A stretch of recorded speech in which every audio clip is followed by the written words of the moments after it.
அஸ்ஸலாமு அலைக்கும் வரஹ்மத்துல்லாஹி வபரகாத்துஹு. வணக்கம். நாம் இன்று தரம் 7 மாணவர்களுக்கு புதியதொரு அலகை பற்றி தான் பார்க்க இருக்கின்றோம். கனவளவு சம்பந்தமான ஒரு முக்கியமான அலகு.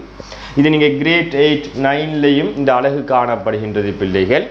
கனவளவு என்று சொன்னால் இப்போ உங்களுக்கு தெரியும், இப்போ இந்த ஒரு மார்க்கர் எடுக்கலாம், இல்லாட்டி ஒரு பொருள் ஒரு திண்மமாக இருக்கலாம், திரவமாக இருக்கலாம், வாயுவாக இருக்கலாம். இப்போ இந்த மார்க்கரை வந்து நம்ம ஒரு இடத்துல வைக்கணும் என்று சொன்னால் இதை விட இந்த மார்க்கரை உருவத்தை விட அந்த இடம் எப்படி இருக்கணும், பெரிதாக இருக்கணும். அப்படி பெரிதாக இருந்தால் தான் ஒரு மேசையில் அந்த மார்க்கரை நாம் என்ன செய்யலாம், வைத்து கொள்ளக்கூடியதாக இருக்கும்.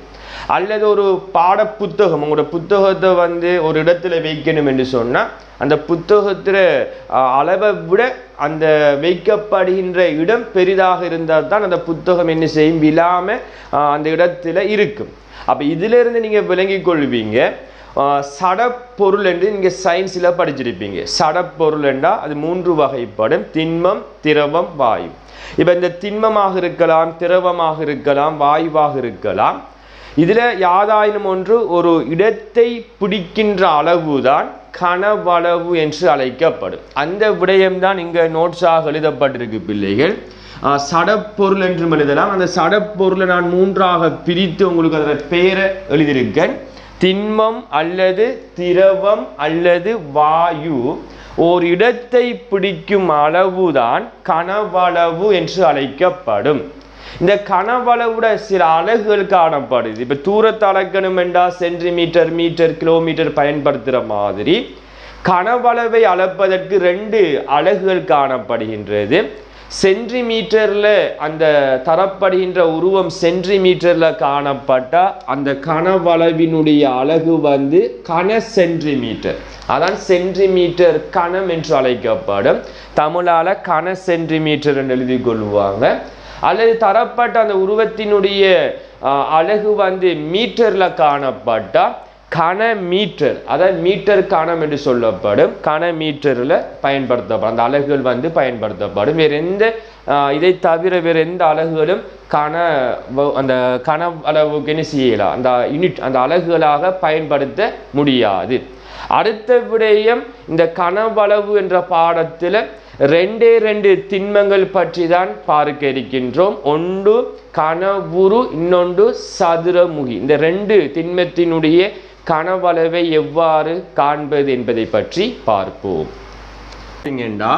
கனவுரு, சதுரமுகி என்பவற்றின் கனவளவை காண நீங்கள் கிரேட் 6ல் திண்மங்கள் என்ற பாடத்தில் இந்த 2 திண்மங்களையும் பற்றி கேள்விப்பட்டிருப்பீங்க.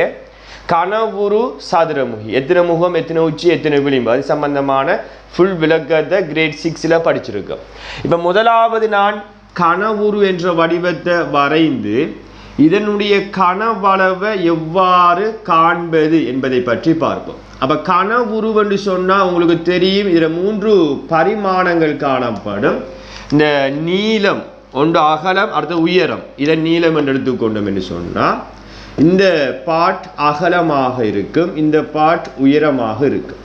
அப்போ கனவுருவினுடைய எல்லா முகமும் செவ்வக வடிவத்தை கொண்டு காணப்படும். ஆனால் சமனான செவ்வக வடிவமாக இருக்காது. எதிர்பக்கம் உள்ள அந்த செவ்வகங்கள் தான் சமனாக இருக்கும். அப்போ 3 ஜோடிகள் சமனாக இருக்கும். நீங்கள் உதாரணத்துக்கு தீப்பெட்டி அல்லது செங்கல் இந்த போன்ற உதாரணங்களை பார்க்கும்போது 6 முகங்கள் காணப்படும். அந்த 6 முகங்களினுடைய எதிர்பக்கங்கள் தான் எப்படி இருக்கும், சம வடிவத்தை கொண்டு காணப்படும். அப்போ அதனால ஒரு பக்கத்தை நான் நீளம் என்று எடுக்கேன், இது அகலம், இது உயரம் என்று எடுத்தால் கனவளவுட குறியீடு வந்து வி. சரியா, நீங்கள் கனவளவு தமிழாலையும் போடலாம், அல்லது வி என்று போட்டாலும் சரி. பொதுவான வாய்ப்பாடு ஒன்று இருக்கிற பாடமாக்கி கொள்ளணும். கனவுருவின் கனவளவை கேட்டால் நீளம் தர, அகலம் தர, உயரம். இதுதான் ஒரு கனவுருவினுடைய கனவளவுக்குரிய சமன்பாடு. அல்லது இன்னும் ஒரு சமன்பாடை இந்த சமன்பாட்டிலிருந்து பெற்றுக்கொள்ள முடியும். பரப்பளவு படிச்சிருக்கோம். பரப்பளவு நீங்கள் கிரேட் 5, 6ல் படிச்சிருப்பீங்க. ஒரு சதுரத்தின் பரப்பளவு செவ்வகத்தின் பரப்பளவு பொதுவான வாய்ப்பாடு நீளம் தர அகலம் சதுரமாக இருந்தாலும் சரி செவ்வகமாக இருந்தாலும் சரி அதில் நீளத்தை அகலத்தால் பெருக்கும் போது பரப்பளவு வரும். அதனால இங்கேயும் நீளம் ஒன்று இருக்கு, அடுத்த அகலம் ஒன்று இருக்கு. அப்ப இந்த நீளத்தையும் அகலத்தையும் பார்த்தீங்கன்னு சொன்னா அந்த கனவுரு வடிவ பாத்திரம், இது ஒரு கனவுரு வடிவ பாத்திரம் என்று சொன்னா அந்த நீளமும் அகலமும் என்கிறது அடியில காணப்படுது. அடி பேஸ் அடியில காணப்படுறதால இந்த நீளத்தையும் அகலத்தையும் பெருக்கி வாரதான் பரப்பளவு என்று உங்களுக்கு தெரியும். இந்த நீளத்துக்கும் அகலத்துக்கும் பதிலாக நான் போடக்கூடிய ஒரு சொல் அடிப்பரப்பளவு. சும்மா பரப்பளவுன்னு போடக்கூடாது. இது அடியில காணப்படுறதால இந்த உருவம் நீளமும் அகலமும் அடியில காணப்படுறதால அடிப்பரப்பளவு தர அங்க நிச்சயமாக உயரம் இருக்கும். அப்ப அடிப்பரப்பளவு தர உயரம் என்றும் போடலாம். சில நேரம் உங்களுக்கு எக்ஸாம் பேப்பர்ல கனவுருவினுடைய பரப்பளவையும் உயரத்தையும் தந்து போட்டு கேட்டா இந்த வாய்ப்பாடை போட்டு செய்யணும். அல்லது நீளத்தையும் அகலத்தையும் உயரத்தையும் தந்து போட்டு கேட்டா முதலாவது சமன்பாட்டை போட்டு செய்யணும். அப்ப நீளம் தர அகலம் தர உயரம் ஒரு வாய்ப்பாடு, அல்லது நீளத்துக்கும் அகலத்துக்கும் பதிலாக அடிப்பரப்பளவு தர உயரம், இந்த உயரம் அப்படியே வரும். இந்த நீளத்துக்கும் அகலத்துக்கும் பதிலாக அடிப்பரப்பளவு என்று போட்டு எழுதி கொள்ளக்கூடியதாக இருக்கும். சரிதானே? இதே போன்று சதுரமுகி எடுத்தீங்கன்னு சொன்னா உங்களுக்கு தெரியும் 6 முகம் இருக்கும்.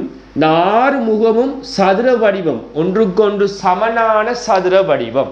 அப்ப இதுல நீளம், இதுல அகலம், இதுல உயரம் எல்லாம் எப்படி இருக்கும்? 12 விளிம்புகள் இருக்கும்.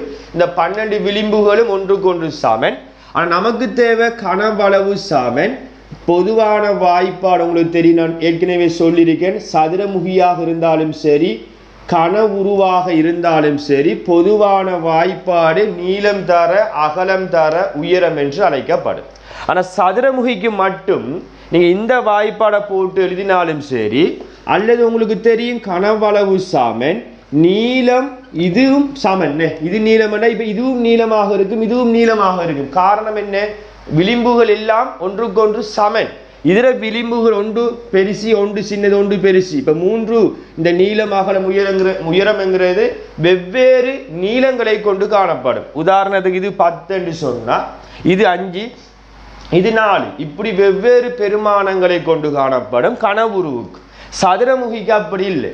நீளம் 5 அகலமும் 5 உயரமும் 5. அதனால இவங்க நீளம் தர நீளம் தர நீளம், அது பக்க நீளம் தர பக்க நீளம் தர பக்க நீளம் என்றும் என்ன செய்வாங்க? எடுத்துக்கொள்வாங்க.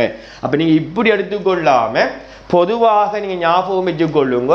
சதுரமுகியாக இருந்தாலும் சரி கன உருவாக இருந்தாலும் சரி பொதுவான சமன்பாடு நீளம் தர அகலம் தர உயரம். ஆனா ஒரு விடயத்தை விளங்கணும், சதுரமுகிக்கு சில நேரம் ஒரு பக்க நீளம் மட்டும் தருவான். 5 சென்டிமீட்டர் பக்க நீளமுடைய சதுரமுகியின் கனவளவை காண்கன்னு சொன்னா அப்ப நீங்க விளங்கி கொள்ளணும், ஒரு பக்க நீளம் 5 என்று சொன்னா அது அகலம் தரமாட்டான், உயரம் தரமாட்டான். அப்ப நீங்க விளங்கி கொள்ளணும் அதுல நீளம், அதுல அகலம், அதுல உயரம் எல்லாம் ஒன்றுக்கொன்று சமனாக இருக்கும்ங்கிறத வைத்து கொண்டு இந்த பொதுவான வாய்ப்பாடை போட்டு 5 சென்டிமீட்டர் தர 5 சென்டிமீட்டர் தர 5 சென்டிமீட்டர் பெருக்கினா 125 சென்டிமீட்டர் கணம் என்று வரும். இது சம்பந்தமான நிறைய கேள்விகளை இதுக்கு பின்னர் உங்களுக்கு விளங்கப்படுத்த பிறன். அப்ப இவ்வளவு விடயத்தை உங்களோட பாடக்கோப்பில நோட் பண்ணுங்க. இது சம்பந்தமான சில பயிற்சிகளை பற்றி பார்ப்போம். முதலாவது கேள்வியை பார்த்தீங்கன்னு சொன்னா சில உருவங்கள் தரப்பட்டு, உருவம் என்ன உங்களுக்கு தெரியும், பார்த்தாலே விளங்கும் கனவுரு. அங்கால 12 விளிம்புகளும் ஒத்த கோடு போடப்பட்டா சமன் சதுரமுகி. இதுல கனவளவை கேட்டா கனவளவு சமன். இந்த சமன்பாடை நீங்க முதல் பார்த்து எழுதி கொள்ளணும். நீளம் தர அகலம் தர உயரம் என்று பார்த்து எழுதிவிட்டு ஒரு விடயத்தை நீங்க புரிந்து கொள்ள வேண்டும்டா இந்த நீளம் அகலம் உயரம் எல்லாம் ஒரே அலகை கொண்டிருக்க வேண்டும். இப்ப இவர் சென்டிமீட்டர் தந்து போடு, இது மீட்டர்ல தருவார். அதான் கொஞ்சம் இந்த அலகை அவதானிக்கணும். அப்ப பெருமானத்தை மட்டும் பெருக்கிறல்ல. அலகு மூன்றும் எப்படி இருக்கணும்? சமன். எல்லாம் சென்டிமீட்டர்ல இருக்கணும், இல்லை எல்லாம் மீட்டர்ல இருக்கணும். சிலது சென்டிமீட்டரும் சிலது மீட்டர்லையும் வந்தா மீட்டர்ல இருக்கிறத சென்டிமீட்டருக்கு மாற்றி செய்து கொள்ள வேண்டும். சரிதானே? இப்ப எல்லாத்திர அலகும் சமனுங்கிறதால நீளம் 10 சென்டிமீட்டர், அகலம் 4 சென்டிமீட்டர், உயரம் 5 சென்டிமீட்டர் பெருக்கும் போது 10 4ஆல பெருக்கினா 40, 40 5ஆல பெருக்கினா 200, 3 அலகும் சமனுங்கிறதால சென்டிமீட்டர் கியூப். இதுக்குத்தான் கணம் போடணும், பெருமானத்துக்கு கணம் போடப்போறா, அலகுக்குத்தான் கணம். அப்ப இது எப்படி வாசிக்கப்படும்? 200 சென்டிமீட்டர் கணம் என்று அழைக்கப்படும். இதுல கனவளவு. அதே போன்று சதுரமுகியின் கனவளவை கேட்டா நான் ஏற்கனவே சொல்லியிருக்கேன், கனவுருவுக்கும் சதுரமுகிக்கும் ஒரே வாய்ப்பாடை போட்டு செய்யுங்க. நீளம் தர, அகலம் தர, உயரம். ஆனா ஒன்றை விளங்கி கொள்ளணும், சதுரமுகிக்கு நீளம் அகலம் உயரம் எல்லாம் ஒன்றுக்கொன்று சமனாக இருக்கும். அப்ப தரப்பட்ட யூனிட்டை பாருங்க, 3 மீட்டர். அப்ப இது 3 மீட்டர்னா அகலமும் 3 மீட்டர், உயரமும் 3 மீட்டராக இருக்கும். அப்ப நீளம் 3 மீட்டர், அகலம் 3 மீட்டர், உயரம் 3 மீட்டர், 3 9. அந்த 9 3ஆல பெருக்கின 27 மீட்டர் கணம் என்று அழைக்கப்படும். இவ்வாறு தான் சில உருவங்கள் தரப்படும் போது இதில் கனவளவை கண்டுபிடிக்க வேண்டும். மேலும் சில வசன கேள்விகளை பற்றி பார்ப்போம். பாருங்க, ஒரு பந்தி கேள்வி ஒன்று தரப்பட்டிருக்கு. கனவுரு வடிவ பெட்டி ஒன்று 60 சென்டிமீட்டர் கணம் கனவளவை கொண்டது. அப்ப கனவளவை தந்திருக்கான். கனவளவு 60 சென்டிமீட்டர் கணம் என்று சொல்லப்படுது. அந்த பெட்டியின் நீளம் அகலம் என்பன முறையே 6 சென்டிமீட்டர் 2 சென்டிமீட்டர் என்றும் தரப்படுது. கேள்வியாக உயரத்தை கேட்க. அப்ப உங்களுக்கு தெரியும், கனவளவுக்குரிய பொதுவான வாய்ப்பாடு அது சதுரமுகியாக இருந்தாலும் சரி, கனவுருவாக இருந்தாலும் நீளம் தர, அகலம் தர, உயரம் என்று போட்டுவிட்டு கனவளவுக்கு பதிலாக அவன் தந்ததை பாருங்க, 60 சென்டிமீட்டர் கணம். அப்ப தரப்பட்ட நீளம் அகலமும் சென்டிமீட்டர்ல இருக்கிறதால அலகுல எந்த மாற்றமும் இல்லை. ஸோ நீங்க அலகை போடாம பெருமானத்தை மட்டும் எழுதலாம். அப்ப 60 சமன் நீளம் 6, அகலம் 2, உயரத்தை நான் h என்று போறேன், உயரம் h. இப்ப 60 சமன் 6 2ஆல பெருக்கினா 12h. நமக்கு தேவை ஒரு h-இன் பெருமானம். அப்ப h-ஓட 12 பெருக்குப்பட்டா அதை சமனுக்கு அங்கால கொண்டு போகும்போது பிரிப்படும், வகுப்படும். அப்ப h சமன் 60 12ஆல பிரிக்கும் போது 5. இப்ப அலக போட்டுக்கொள்ளுங்க, சென்டிமீட்டர். அப்ப 5 சென்டிமீட்டர். அப்ப நீளம் 6 சென்டிமீட்டர், அகலம் 2 சென்டிமீட்டர், உயரம் 5 சென்டிமீட்டர். இந்த மூன்றையும் பெருக்கினால்தான் கனவளவு 60 சென்டிமீட்டர் கணம் என்று கிடைக்கும். இதே போன்று அடுத்த கேள்வியை பார்த்தீங்கன்னா, கனவுரு வடிவ பெட்டி ஒன்று. ஒரு கனவுரு வடிவத்தை நான் சும்மா ஒரு பரும்படியாக உங்களுக்கு வரைஞ்சி காட்டுறேன். இது ஒரு கனவுரு வடிவ பெட்டி ஒன்றினுடைய நீளம் 1.5 மீட்டரா, அகலம் 1 மீட்டரா, உயரம் 80 சென்டிமீட்டர் என்றா கனவளவை சென்டிமீட்டர் கணத்துல கேட்காது. அப்ப நீளம் அகலம் மீட்டர்ல இருக்கு. அப்ப மீட்டர்ல இருக்கிறத நான் என்ன சொல்லிருக்கேன், சென்டிமீட்டருக்கு மாற்றமே. கேள்வி சென்டிமீட்டர் கியூப்ல கேட்டா கனவளவு சமன் நீளம் தர, அகலம் தர, உயரம் என்று போட்டுவிட்டு நீளம் 1.5 மீட்டர். அப்ப மீட்டரை சென்டிமீட்டருக்கு மாற்றணும்டா 100ஆல பெருக்கணும். ஒரு மீட்டர் சமன் 100 சென்டிமீட்டர். அப்ப 100ஆல பெருக்கினா இது 150 சென்டிமீட்டர் என்று வரும். அகலம் 1 மீட்டர், அதை சென்டிமீட்டருக்கு மாற்றினா 100 சென்டிமீட்டர், உயரம் 80 சென்டிமீட்டர். இவ்வாறு மூன்றினுடைய அலகும் சென்டிமீட்டர்ல இருக்கணும்.